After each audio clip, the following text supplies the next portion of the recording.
Uno pensa ai Colli Euganei, pensa al tanto verde, pensa alla possibilità di salire un po' di quota e quindi di rimanere al fresco, e invece Galzignano in questo momento ha il record veneto per la temperatura più alta, quindi sembra davvero essere il luogo più assolato e anche con le temperature più calde. E i cittadini in parte si lamentano, in parte cercano di combattere questa sensazione, c'è anche chi la prende con filosofia. È il posto più caldo del Veneto. Non per scherzo. Si sente? No, sì che si sente, anche se ben abito nei colli proprio, ma si soffoca anche là. Bisogna andare via, bisogna andare in vacanza. Bisogna avere questi banane.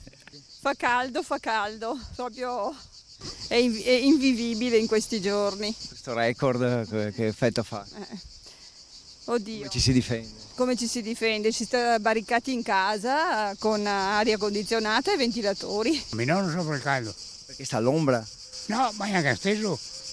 Il caldo non mi fa fastidio. Da cosa si sente che è così caldo? Anche fisicamente si crolla, non si riesce a fare nulla, proprio nulla, tutti sudati, tutto un casino. Ma perché facciamo un'intervista all'ombra?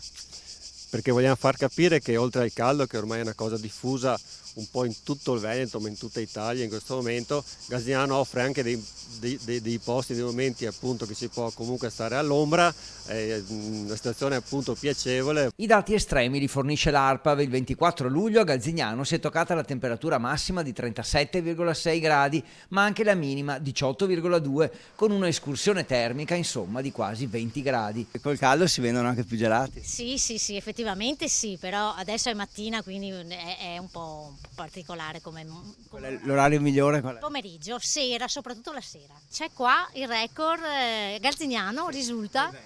Bene, non è che mi faccia tanto piacere, speriamo che duri poco però. Che magari si vende qualche gelato in più. Sì, quello sì. Sta attraversando in bicicletta il posto più caldo del Veneto. Sì, non solo qua comunque. Un po' tutti i colli. Abbastanza.